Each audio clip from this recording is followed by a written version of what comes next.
नमस्कार दोस्तों, आपका स्वागत है। तो आज की इस वीडियो में हम भारत में पाई जाने वाली सभी प्रकार की मिट्टियों को कवर करेंगे।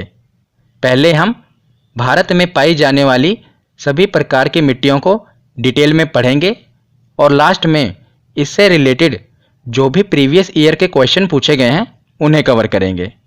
तो हो सकता है ये वीडियो थोड़ी लंबी बने, पर आप पेशेंस के साथ वीडियो को पूरा एंड तक जरूर देखना, क्योंकि अगर आप यहाँ पर अपना टाइम इन्वेस्ट कर रहे हैं तो वीडियो के ख़त्म होने के बाद आपको इसका फ़ायदा ज़रूर देखने को मिलेगा। और मैं आपको विश्वास दिलाता हूँ कि अगर आप वीडियो को पूरा एंड तक देखते हैं और लास्ट में प्रीवियस ईयर के क्वेश्चन सोल्व करते हैं तो आपका इस टॉपिक से क्वेश्चन गलत नहीं होगा और आपको इस वीडियो से बाहर क्वेश्चन देखने को नहीं मिलेगा।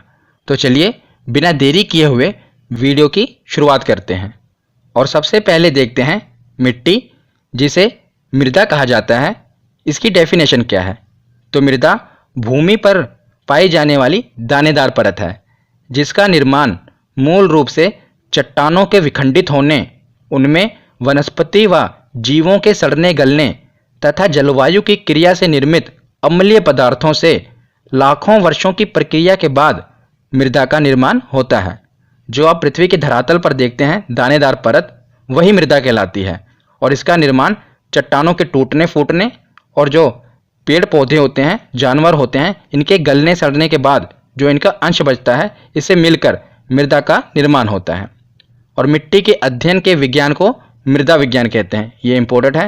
हिंदी में तो आसान ही है कि इसे मृदा विज्ञान कहते हैं, पर कई बार ये इंग्लिश में पूछ लिया जाता है। तो मिट्टी के अध्ययन के विज्ञान को इंग्लिश में पेडोलॉजी कहते हैं। याद रखिएगा, क्या कहते हैं? पेडोलॉजी। तो इसे आप कैसे याद रख पाएंगे?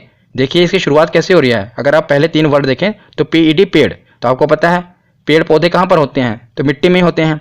तो पेडोलॉजी के पेड़ से आप याद रख पाएंगे कि ये मृदा में ही होते हैं, जिसे पेडोलॉजी कहते हैं। तो आगे है, भारतीय कृषि अनुसंधान परिषद ने भारत की मिट्टियों को 8 वर्गों में विभाजित किया है। याद रखिएगा कि जो भारतीय कृषि अनुसंधान परिषद है, इसने भारत में पाई जाने वाली सभी प्रकार की मिट्टियों को 8 वर्गों में विभाजित किया है। तो ये सभी 8 वर्गों को हम अभी डिटेल में पढ़ेंगे। सबसे पहले हम देख लेते हैं कि ये कौन कौन से वर्ग हैं। तो सबसे पहला है कि भारत में जलोढ़ मिट्टी पाई जाती है, दूसरी है काली मिट्टी, तीसरी लाल मिट्टी, चौथी है लेटराइट मिट्टी, पाँचवीं है पर्वतीय मिट्टी, छठी दलदली मिट्टी, सातवीं मरुस्थलीय मिट्टी और आठवीं लवणीय मिट्टी। तो ये 8 प्रकार की मिट्टियाँ भारत में पाई जाती हैं। तो उसके आगे है कि भारत में सबसे ज़्यादा क्षेत्रफल पर पाई जाने वाली मिट्टियाँ 4 प्रकार की हैं। वैसे तो पूरे भारत में 8 प्रकार की मिट्टियाँ हैं, पर ये 4 प्रकार की मिट्टियाँ जो हैं, ये भारत में आधे से ज़्यादा क्षेत्रफल पर पाई जाती हैं और इन्हीं से एग्ज़ाम में क्वेश्चन बनते हैं। तो इन्हें हम डिटेल में पढ़ेंगे। बाकी हम 8 प्रकार की मिट्टियों को पढ़ेंगे, पर इन चारों को डिटेल में पढ़ेंगे। तो ये जो है जलोढ़ मिट्टी, ये भारत में सबसे ज़्यादा पाई जाती है। दूसरे नंबर पर है लाल मिट्टी, मतलब जलोढ़ मिट्टी के बाद सबसे ज़्यादा लाल मिट्टी पाई जाती है। और लाल मिट्टी के बाद काली मिट्टी भारत में सबसे ज़्यादा पाई जाती है और काली मिट्टी के बाद लेटराइट मिट्टी पाई जाती है। तो ये इनका क्रम है। सबसे ज़्यादा जलोढ़ मिट्टी पाई जाती है, फिर लाल मिट्टी, फिर काली, फिर लेटराइट मिट्टी। तो उसके बाद है कि भारत की सभी मिट्टियों में मुख्यतः 3 तत्वों की कमी होती है। तो भारत में पाई जाने वाली लगभग सभी मिट्टियों में ये 3 तत्वों की कमी होती है। कौन कौन से हैं? नाइट्रोजन, फास्फोरस और ह्यूमस। ये तीनों की कमी होती है। तो नाइट्रोजन, फास्फोरस तो आपने सुना होगा। यह ह्यूमस क्या है? तो अब हम ह्यूमस देखते हैं। तो यह भूरे काले रंग का कार्बनिक पदार्थ है। पेड़ पौधों तथा जंतुओं के प्राकृतिक रूप से सड़ने गलने यानी कि विघटन के बाद जो कार्बनिक पदार्थ निर्मित होता है, उसे ह्यूमस कहते हैं। अभी हमने मृदा की डेफिनेशन देखी, उसमें हमने देखा ना कि मृदा का निर्माण कैसे होता है। तो चट्टानों के टूटने फूटने और साथ ही साथ हमने देखा था कि जो जीव जंतु हैं और पेड़ पौधे हैं, उनके गलने सड़ने के बाद जो अंश बचता है, उसी से मृदा का निर्माण होता है। तो वही जो पेड़ पौधे तथा जंतु का जो गलने सड़ने के बाद जो अंश है, उसी को ह्यूमस कहते हैं और इसे जीवांश भी कहते हैं। याद रखिएगा। तो हमने देख लिया कि भारत की मिट्टियों में तीनों तत्वों की कमी है, नाइट्रोजन, फास्फोरस और ह्यूमस। तो सबसे पहले हम देखते हैं जलोढ़ मिट्टी। भारत में सबसे ज़्यादा पाई जाती है जलोढ़ मिट्टी, मतलब कि ये भारत के सबसे ज़्यादा क्षेत्रफल को कवर करती है। जलोढ़ मिट्टी को ही दोमट मिट्टी और कछारी मिट्टी भी कहते हैं। याद रखिएगा कि दोमट मिट्टी और कछारी मिट्टी जलोढ़ मिट्टी को ही कहते हैं। तो जलोढ़ मिट्टी होती क्या है? जलोढ़ मिट्टी नदियों द्वारा पहाड़ी क्षेत्रों से लाकर मैदानी क्षेत्रों में बिछा दी जाती है। मैं आपको एग्जाम्पल से समझाता हूँ कि जो बड़े बड़े पहाड़ पर्वत होते हैं वहाँ से नदियाँ निकलती हैं। तो नदियाँ क्या करती हैं? पहाड़ों से छोटे छोटे कंकर, वहाँ के अवसाद, मिट्टी, कचरे को लाकर नीचे मैदानी भागों में जमा कर देती हैं। तो वहाँ से जो वो मिट्टी, अवसाद, कचरे को लाकर मैदानी भागों में जमा कर देती हैं, उसी को जलोढ़ मिट्टी कहते हैं। अगर आप जलोढ़ को तोड़ेंगे, उसका संधि विच्छेद करेंगे, तो वो क्या होगा? जल प्लस ओढ़, जल प्लस ओढ़। तो ये क्या है? तो जो जल द्वारा मिट्टी लाकर नीचे मैदानी भागों में ओढ़ा दी जाती है, उसी को जलोढ़ मिट्टी कहते हैं। ठीक है, इसे आप आसानी से समझ गए होंगे। तो जलोढ़ मिट्टी भारत में पाई जाने वाली सर्वाधिक उपजाऊ मिट्टी है। ये भी याद रखिएगा कि जो भारत में पाई जाने वाली सर्वाधिक उपजाऊ मिट्टी है, ये कौन सी है? तो ये जलोढ़ मिट्टी है। तो ये कौन कौन से क्षेत्रफल को कवर करती है? तो भारत में संपूर्ण उत्तरी मैदान और साथ ही साथ तटीय मैदान को ये कवर करती है जलोढ़ मिट्टी। संपूर्ण उत्तरी भारत को, मतलब कि उत्तरी मैदान को, और साथ ही साथ तटीय मैदान को ये कवर करती है। और इसमें क्या प्रचुरता होती है, मतलब इसमें अधिकता क्या देखने को मिलती है? तो चूना तथा पोटाशियम इसमें प्रचुर मात्रा में पाया जाता है। याद रखिएगा, चूना तथा पोटाशियम। और इसमें कमी किसकी होती है? तो मैंने आपको शुरुआत में ही बताया था कि भारत में लगभग सभी मिट्टियों में नाइट्रोजन, फास्फोरस और ह्यूमस की कमी होती है। तो इसमें भी यही कमी है। तो आगे है, ये मिट्टी धान की खेती के लिए काफ़ी अच्छी मानी जाती है, क्योंकि ये काफ़ी उपजाऊ मिट्टी है। तो ये धान की खेती के लिए काफ़ी अच्छी मानी जाती है। और साथ ही साथ गेहूँ, मक्का, तिलहन, आलू की खेती भी इसमें की जाती है। तो आगे हम देखते हैं कि जलोढ़ मिट्टी दो प्रकार की होती है। तो अभी हमने जलोढ़ मिट्टी के बारे में समझा। तो ये जो जलोढ़ मिट्टी होती है, ये दो प्रकार की होती है। बहुत ही इंपॉर्टेंट है, कई बार एग्जाम में पूछा गया है। एक प्रकार को कहते हैं बांगर और दूसरे को कहते हैं खादर। तो ये जलोढ़ मिट्टी के ही प्रकार हैं। तो इसे बांगर और खादर क्यों कहते हैं? बांगर यानी कि जो पुरानी जलोढ़ मिट्टी होती है उसे बांगर कहते हैं, और खादर जो नई जलोढ़ मिट्टी होती है उसे खादर कहते हैं। तो इसे आप ऐसे भी याद रख सकते हैं कि जो पुरानी चीज़ें होती हैं उसे हम भंगार कहते हैं ना, भंगार। तो उसी से आप रिलेट करेंगे बांगर, तो इसे पुरानी जलोढ़ मिट्टी कहते हैं। तो बांगर और खादर क्या होता है, ये मैं आपको एक और एग्जाम्पल से समझाता हूँ ताकि आपको और क्लियर हो जाए। तो जो ये आप मैप देख रहे हैं, ये है बिहार का मैप। आपको पता है कि बिहार में हर साल बाढ़ आती है। बाढ़ क्यों आती है? क्योंकि नेपाल द्वारा ऊपर से पानी छोड़ दिया जाता है, जिस कारण ये जो आप एरिया देख रहे हैं डार्क ग्रीन, ये हर साल बाढ़ से प्रभावित रहता है। तो हर साल बाढ़ से प्रभावित रहता है। तो यहाँ पर क्या होता है, हर साल नदियों द्वारा मिट्टी लाकर बिछाई जा रही है। तो इसे हम कहेंगे खादर, क्योंकि यहाँ पर नई जलोढ़ मिट्टी आ रही है ना, हर साल बाढ़ से ये एरिया प्रभावित रह रहा है। तो नेपाल द्वारा, मतलब वहाँ के नदियों द्वारा मिट्टी लाकर यहाँ पर बिछाई जा रही है, तो इसे नई जलोढ़ मिट्टी कहेंगे। और बाकी का ये एरिया जो आप देख रहे हैं, ये पैरेट ग्रीन, ये एरिया हर साल बाढ़ से प्रभावित नहीं रहता। कई कई बार क्या होता है, 5-7 सालों बाद कि भारत की नदियाँ भी उफान पर हैं, यहाँ पर भी पानी पूरा लबालब भरा हुआ है, और ऊपर से नेपाल भी पानी छोड़ देता है। तो जिस कारण क्या होता है कि ये पूरा का पूरा उत्तर बिहार बाढ़ से प्रभावित हो जाता है। तो ये एरिया तो हर साल प्रभावित हो ही रहा है, पर ये एरिया भी प्रभावित हो जाता है इसके साथ साथ। तो इससे हम कहेंगे बांगर, क्योंकि हर साल ये प्रभावित नहीं हो रहा। अब 1 साल बाद, मतलब 5 साल बाद प्रभावित हुआ, फिर उसके 7-8 साल बाद फिर प्रभावित हुआ, तो इसे हम कहेंगे पुरानी जलोढ़ मिट्टी, बांगर। पर ये एरिया जो है ये हर साल बाढ़ से प्रभावित हो रहा है। हर साल यहाँ पर नदियों द्वारा मिट्टी बिछाई जा रही है, जिससे हम कहेंगे नई जलोढ़ मिट्टी, तो इसे हम कहेंगे खादर।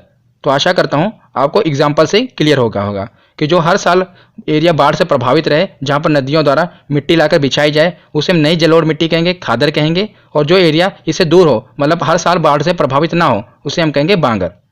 तो जलोढ़ मिट्टी के बाद अब हम देखते हैं काली मिट्टी। तो काली मिट्टी का निर्माण बेसाल्ट चट्टानों के टूटने फूटने से होता है। याद रखिएगा, वेरी इंपॉर्टेंट, कि जो काली मिट्टी है इसका निर्माण बेसाल्ट चट्टानों के टूटने फूटने से होता है। तो बेसाल्ट चट्टानें क्या होती हैं, ये मैं आपको बताता हूँ।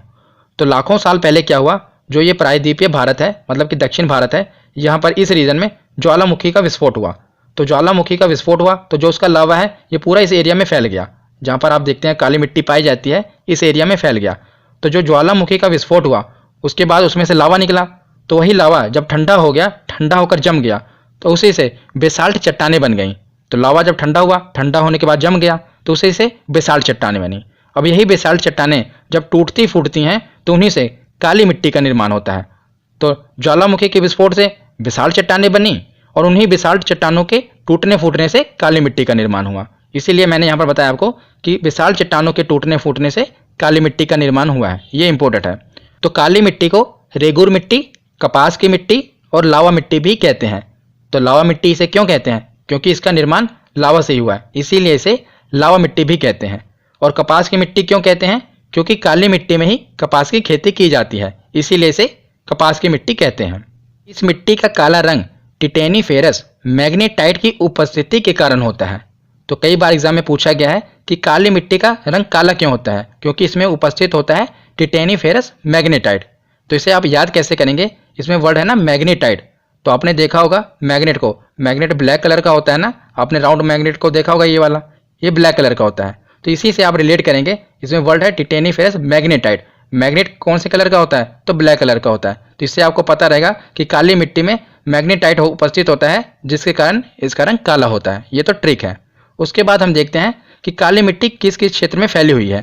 तो यह है मध्य प्रदेश, गुजरात, महाराष्ट्र, उत्तरी कर्नाटक में फैली हुई है। और प्रायद्वीपीय भारत में काली मिट्टी सबसे ज़्यादा पाई जाती है। तो ये प्रायद्वीपीय भारत है ना, इसमें सबसे ज़्यादा कौन सी मिट्टी पाई जाती है? तो काली मिट्टी पाई जाती है। अगर हम बात करें कि काली मिट्टी का सबसे ज़्यादा विस्तार कहाँ देखने को मिलता है, तो ये महाराष्ट्र में देखने को मिलता है। याद रखिएगा कि काली मिट्टी का सबसे ज़्यादा विस्तार महाराष्ट्र में देखने को मिलता है। और काली मिट्टी में कपास की खेती के लिए बहुत ही उपयुक्त होती है, मतलब कि कपास की खेती काली मिट्टी में ही की जाती है। तो आगे हम देखते हैं कि काली मिट्टी को जुते हुए खेत की मिट्टी भी कहते हैं। याद रखिएगा, जो ये मैं आपको फैक्ट बता रहा हूँ ये सभी इंपॉर्टेंट है और एग्जाम में पूछे गए हैं। तो काली मिट्टी को जुते हुए खेत की मिट्टी भी कहते हैं।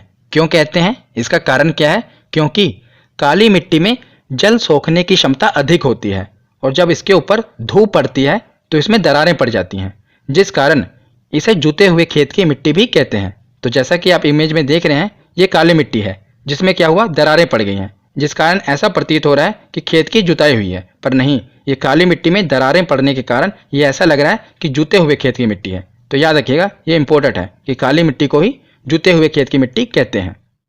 तो काली मिट्टी के बाद अब हम देखते हैं लाल मिट्टी। लाल मिट्टी प्रायद्वीपीय भारत के कम वर्षा वाले क्षेत्रों में पाई जाती है।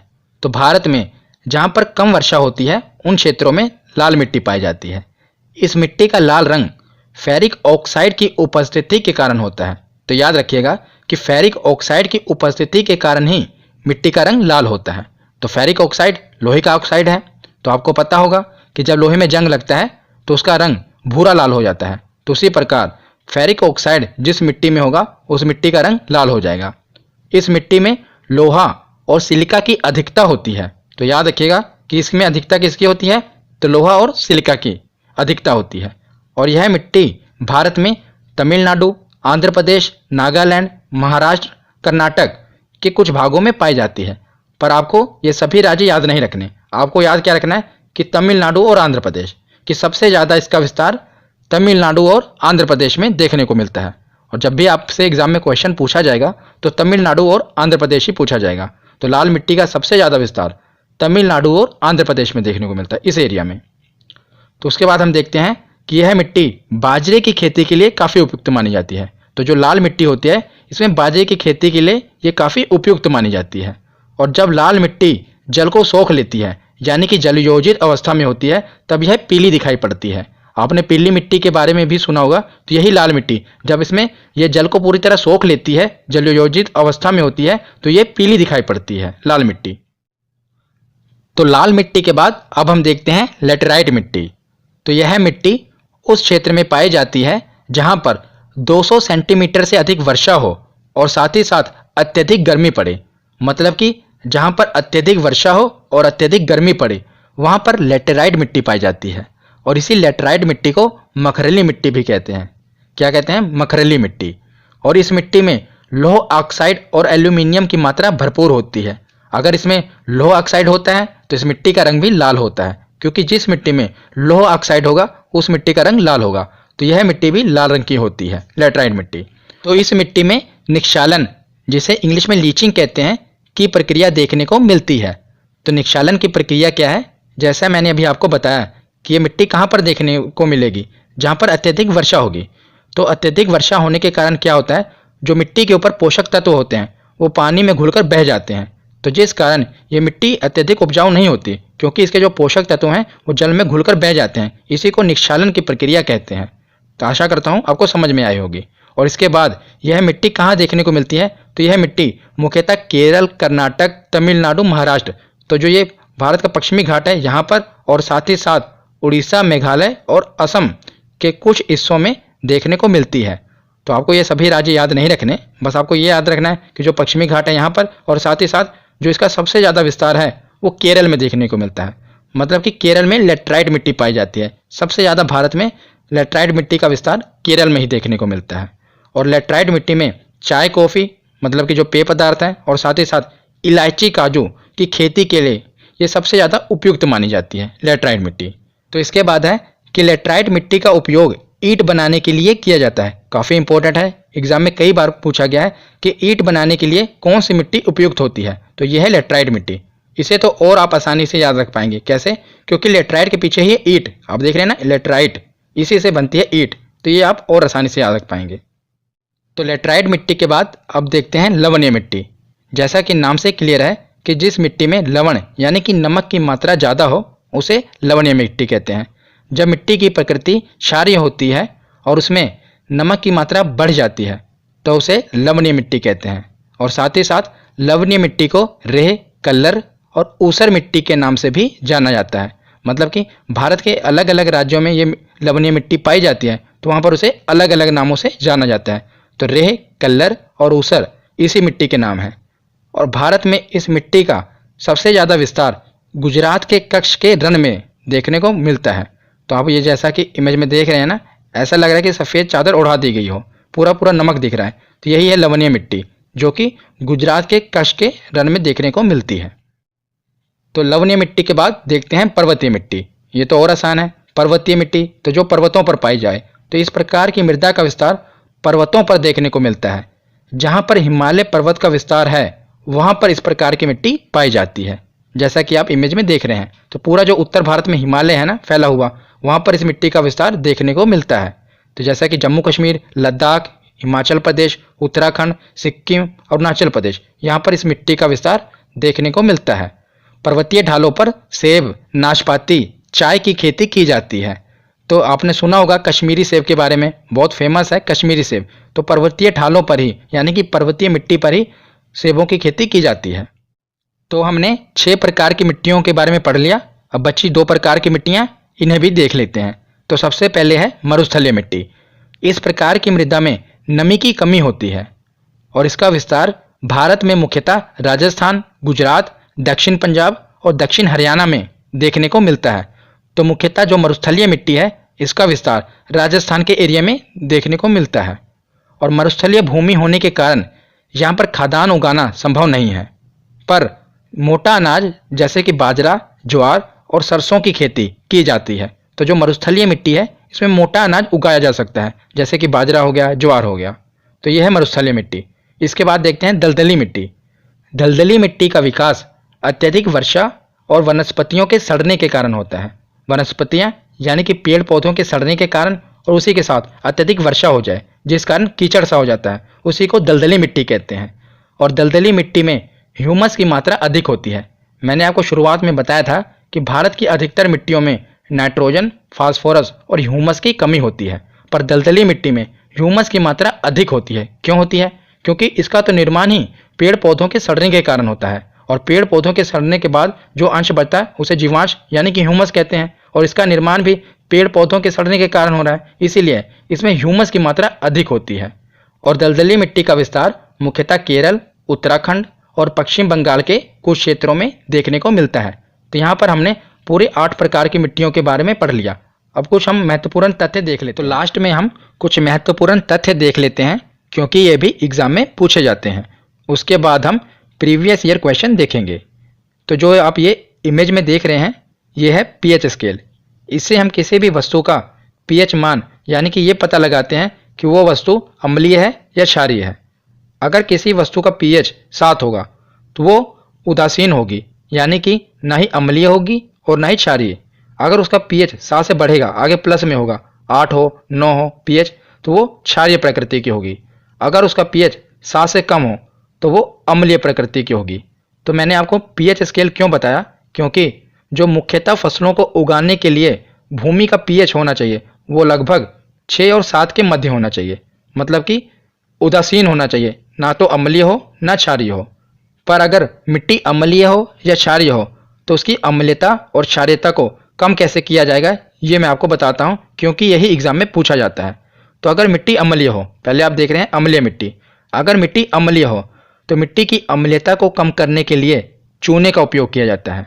और दूसरा है क्षारीय मिट्टी, अगर मिट्टी क्षारीय हो तो उसे क्षारीयता को कम करने के लिए जिप्सम का उपयोग किया जाता है। दोनों याद रखिएगा, अगर अम्लीय मिट्टी हो तो उसमें चूने का उपयोग किया जाता है अम्लीयता को कम करने के लिए, अगर क्षारीय मिट्टी हो तो जिप्सम का उपयोग किया जाता है उसकी क्षारीयता को कम करने के लिए। तो यहाँ पर हमारा थ्योरी सेक्शन कंप्लीट होता है। अब हम इससे रिलेटेड प्रीवियस ईयर क्वेश्चन देखते हैं कि हमारे प्रीवियस ईयर क्वेश्चन कितने सही होते हैं। तो चलिए अब प्रीवियस ईयर क्वेश्चन देखते हैं कि हमारे कितने क्वेश्चन सही होते हैं। तो सबसे पहला क्वेश्चन है कि भारतीय कृषि अनुसंधान परिषद के अनुसार भारत में कितने प्रकार की मिट्टियां पाई जाती हैं।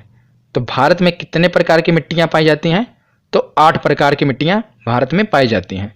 दूसरा प्रश्न है कि भारत की सर्वाधिक उपजाऊ मिट्टी कौन सी है। तो आप बताइए कि भारत की सबसे उपजाऊ मिट्टी कौन सी है, तो यह है जलोढ़ मिट्टी, ये भारत की सबसे उपजाऊ मिट्टी है।